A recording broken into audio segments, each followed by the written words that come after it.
মেঘভাঙা বৃষ্টিতে বিপর্যস্ত সিকিম। ক্ষতিগ্রস্ত রাস্তা থেকে ব্রিজ ধসে বেশ কয়েকজন সেনা জওয়ানের মৃত্যু হয়েছে।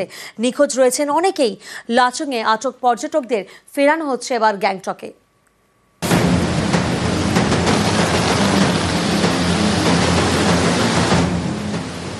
লাগাতার বৃষ্টি, সিকিমে তিস্তার তাণ্ডব।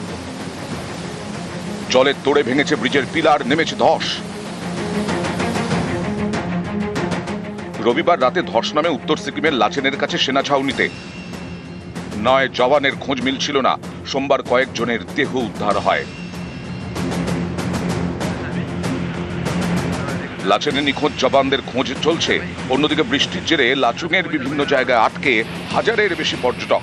সোমবার বৃষ্টি থামতেই পর্যটকদের উদ্ধারের কাজ শুরু করে সিকিম প্রশাসন।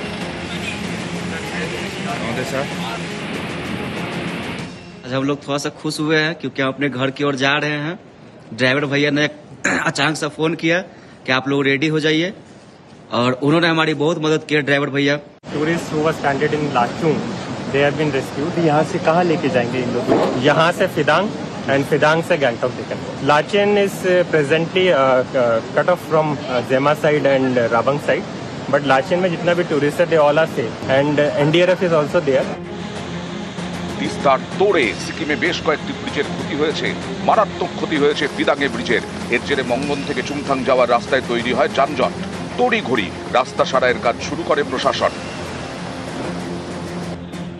উদ্বেগ বাড়াচ্ছে বাংলা সিকিম লাইফলাইন 10 নম্বর জাতীয় সড়ক। NHIDCL এর সমীক্ষায় উঠে এসেছে এই গুরুত্বপূর্ণ রাস্তার 3 জায়গায় ফাটল। तो ये 2-3 लोकेशंस अभी हमने आइडेंटिफाई किया है। एक आपका 38 चेनेज है, वहाँ पे भी थोड़ा आप देखेंगे टुवर्ड्स रोड पे क्रैक आ गया पूरा, वो भी सिंकिंग जोन है। तो उसमें भी बॉटम रेक्टिफिकेशन के लिए हम लोग एक टीम उतारेंगे और बोल्डर्स वगैरह पिचिंग करा के प्रॉपर बोल्डर सॉइलिंग करा के नीचे गीबन का कैरेट वगैरह बैठा के प्लम करेंगे नीचे।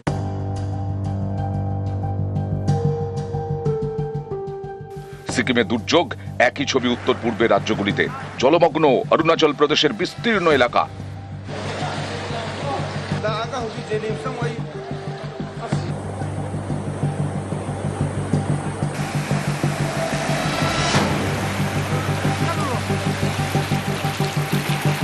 অরুণাচলের আঞ্জ জেলায় দেখা গেছে শিউরে ওঠার মতো ছবি। প্রাণের ঝুঁকি নিয়ে নদী পারাপার করছেন এক ব্যক্তি। প্রবল বৃষ্টি, জলোচ্ছ্বাসের মধ্যে ব্রিজের দড়ি ধরে নদী পেরোন তিনি। নিউজ 18 বাংলা। আর এবার নজর রাখবো শিলিগুড়ির দিকে। শিলিগুড়ির পুরো এলাকায় জল সংকট, কারণ সিকিমে নাগাড়ে বৃষ্টি আর এর জেরে তিস্তায় জমছে পলি। এই পলি তিস্তার জল পরিশোধনে বড় বাধা, ফলে যেটুকু জল মিলছে সেটাও ঘোলা। শিলিগুড়ি পুরসভা 47টি ওয়ার্ড। এই শিলিগুড়ি পুরো এলাকাতেই এখন জল সংকট। শিলিগুড়ির ফুলবাড়িতে রয়েছে ওয়াটার ট্রিটমেন্ট প্ল্যান্ট। এখানে তিস্তার জল পরিশোধন করা হয়। সেই জল শিলিগুড়ির বাড়ি বাড়ি যায়। তিস্তার জলেই শিলিগুড়ির তেষ্টা মেটে। সেই জল পেতেই এখন সমস্যা, কারণ সিকিমে নাগাড়ে বৃষ্টি, ফুসছে তিস্তা। তিস্তায় বেড়েছে পলি স্তর। এর আঁচ পড়েছে ফুলবাড়ির ওয়াটার ট্রিটমেন্ট প্ল্যান্টে। যেখানে জল রাখা হয় সেখানেও জমেছে পলি, ফলে তিস্তার জল পরিশ্রুত করতে সমস্যা। এতেই বিপাকে পড়েছেন শিলিগুড়িবাসী। আমাদের এই জল না পাওয়াতে আমাদের রান্নার সমস্যা হচ্ছে, এমনি বাড়ির সব যাবতীয় কাজের জন্যও সমস্যা হচ্ছে। কারণ আমাদের তো ঘরের মধ্যে টাইম কলের জল দিয়েই আমাদের সারাদিনের কাজ হচ্ছে টাইম কলের জলে। জলের সংকট পরিস্থিতি মোকাবিলায় বিভিন্ন জায়গায় জলের ট্যাঙ্ক পাঠাচ্ছে শিলিগুড়ি পুর কর্তৃপক্ষ। পানীয় জলটা যদি আমরা সবসময় না পাই, স্বাভাবিক লোকের একটা কষ্ট হয় আর কি। চাপা কল দিয়ে জল তুলতে লাগে, এগুলো সমস্যা। যাই হোক, আমাদের পৌর নিগম ব্যবস্থা ভালো করছে। তিস্তাতে ভয়ঙ্কর একটা জলোচ্ছ্বাস হয়েছে এবং সেখান থেকে ঘোলা জল, কাঠ ইত্যাদি সব ভেসে আসছে এবং এই ঘোলা জল আসলে সেই জলটা সঠিকভাবে পিউরিফাই করে শহরের মানুষকে সর্বত্র দেওয়া সম্ভব হয় না। একটা নির্দিষ্ট পরিমাণে জল আমাদেরকে সরবরাহ করার জন্য প্রয়োজন হয়, সেই পরিমাণ জল আমরা পাচ্ছি না। আমাদের শহরের সহনাগরিকরা যেখান থেকে আমাদেরকে বলছেন, আমরা সেখানে আমাদের যে যথেষ্ট ট্যাঙ্ক রয়েছে পানীয় জলের, সেগুলো আমরা পাঠানোর ব্যবস্থা করছি। শিলিগুড়ি থেকে পার্থপ্রতিম সরকার, নিউজ 18 বাংলা। আর সিকিমে এই নাগারে বৃষ্টির জেরে গাছ ভেঙে এভাবেই নদীতে আসছে, আর তারপর প্রাণের ঝুঁকি নিয়ে যে কাঠের কাঠ ভেসে আসছে তিস্তাতে, জলপাইগুড়িতে সেখানকার বাসিন্দারা তারা সেই কাঠ তুলছেন জীবনের ঝুঁকি নিয়ে। জরিমানা করেও তাদের ঠেকাতে পারছে না রেল।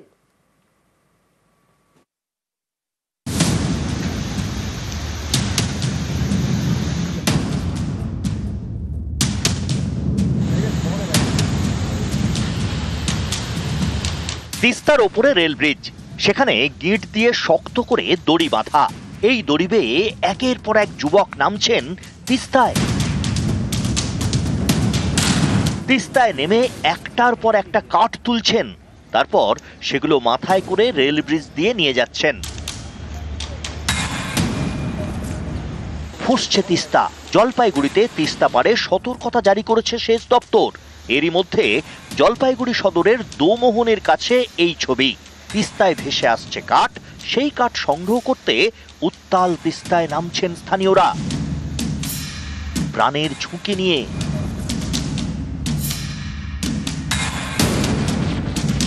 এখানে কি কোনো রকম নিষেধাজ্ঞা রয়েছে এই লাকড়ি এভাবে তোলার? নিষেধ আছে তো, এই ব্রিজে যাওয়া আসা করাই নিষেধ। মানুষ যদি ছেলে মানুষ দেখে পুরাতালি ধাওয়া দেয়, সে তো বেআইনি। এখন তারা যদি না মানে।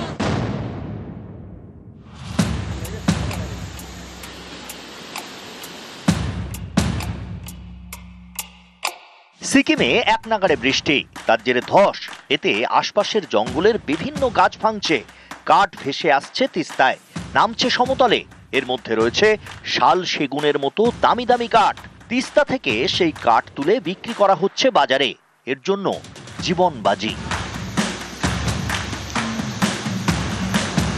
কেউ কেউ আছে যে এই কাঠ বিক্রি করেও সংসার চলে অনেকেরই, বা জ্বালানি হিসেবে ব্যবহার করে বাড়িতে। কিন্তু এটা করা তো ঠিক নয়, কেননা প্রচুর বিপদের ঝুঁকি রয়েছে এর মধ্যে। যখন তখন একটা দুর্ঘটনা ঘটে যেতে পারে। জলপাইগুড়ি সদরের রেল ব্রিজ, এখান দিয়ে নিউ জলপাইগুড়ি স্টেশন থেকে আসামে একাধিক এক্সপ্রেস ট্রেন যায়। এই রেল ব্রিজেই দড়ি বেঁধে প্রাণ হাতে করে নদী থেকে কাঠ তোলা হচ্ছে।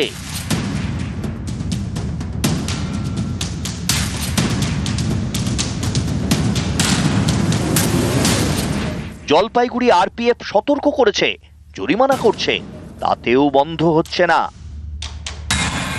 তিস্তা ঘড়ি ধরছে এর জন্য ফাইন করা হয়েছে। না না, কোনো উপার্জন হয় না, এটাতে রান্না করা হয়। রেলের নর্থ ইস্টের যে মেন ব্রিজ, এই ব্রিজের উপর থেকে রশি দিয়ে এখানকার গ্রামবাসীরা পাহাড় থেকে যে ভেসে আসছে লাকড়ি তুলছে। এরা যেভাবে লাকড়ি নদীর থেকে তুলছে, নিজের বিপদ নিজে ডেকে আনবে। সেই জন্য আমরা আসছি, ব্রিজে যারা ছিল তাদেরকে ব্রিজ থেকে সরিয়ে ফাইন করেছি। এটা যাতে পাবলিক একটু সচেতন হয়, সেই জন্যই আমরা ফাইন করলাম। জলপাইগুড়ি থেকে শান্তনু কর, নিউজ 18 বাংলা। একদিকে যেমন আপনারা দেখছেন উত্তরে নাগারে বৃষ্টি, ফুঁসছে তিস্তা, আলিপুরদুয়ার যেখানে মোজনায় নদীতে বাঁশের শাঁখও ভেঙে যাচ্ছে, তখন অন্যদিকে দক্ষিণের কি পরিস্থিতি? ভ্যাপসা গরম, ঘেমে নেই একসা পরিস্থিতি।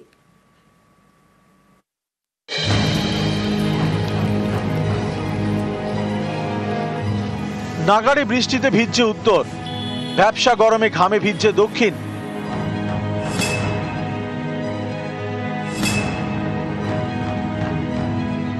ভুটানে প্রবল বৃষ্টি, আলিপুরদুয়ারের মাদারিহাটে ফুঁসছে মুজনাই নদী। রবিবার রাতে এই নদীতেই হড়পা বাঁধ, জলের তোড়ে ভেঙে যায় বাঁশের সাঁকো, ফলে নদী পারাপার বন্ধ। চরম সমস্যায় দুপাড়ের বাসিন্দারা।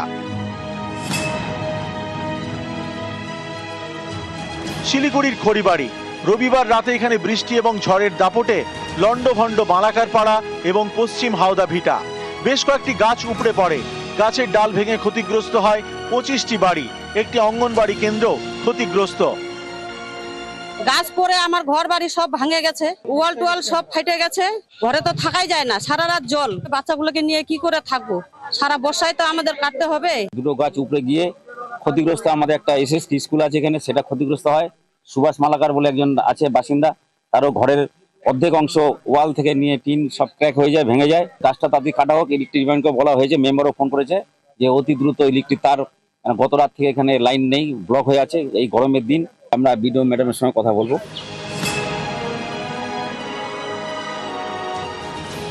উত্তরবঙ্গে যখন বৃষ্টি হচ্ছে, দক্ষিণবঙ্গে তখন অস্বস্তিকর গরম। বাতাসে আপেক্ষিক আর্দ্রতা 90 পার, তাই গরমে ঘরে বাইরে নাজেহাল। গরম লাগছে প্রচন্ড, আর কি বলবো। এই কদিন যেন আরো অসুস্থ। হ্যাঁ হ্যাঁ, কি প্রিকশন কি নিচ্ছে? কিছুই না, একটু গ্লুকোজ ওয়াটার আছে, আর এই তাড়াতাড়ি মানে কাজের জায়গায় ঢুকে যাচ্ছি, বিকেল 5টার পর বেরোনো। এই একই ছবি পুরুলিয়াতেও। গরম থেকে বাঁচতে অনেকের মুখে কাপড়। গরম তো বিশাল গরম, ঘর থাকা যাচ্ছে না এখন, এত গরম। আর কাজ পাটও করা যাচ্ছে না গরমে। এখন তোমার ধরো 1 সপ্তাহ হয়ে গেল এই গরম চলছে। গরম চলছে। বাঁকুড়াতেও গা জ্বালানো গরম, বাড়ির বাইরে বেরোতেই হাল খারাপ। আমাদের এখানে বৃষ্টি হয়েছে কয়েকদিন আগে, তবে এখন একদম রক্তচোষা গরম, মানে ঘরে বাইরে কোথাও টেকা যাচ্ছে না, এত গরম। প্রচন্ড ঘাম হচ্ছে, শরীর খারাপ লাগছে। হ্যাঁ, তারপরে ধরুন আমার কিছু কিছু এরিয়ায় জলের অভাব, মানে কষ্ট হচ্ছে। নিউজ 18 বাংলা।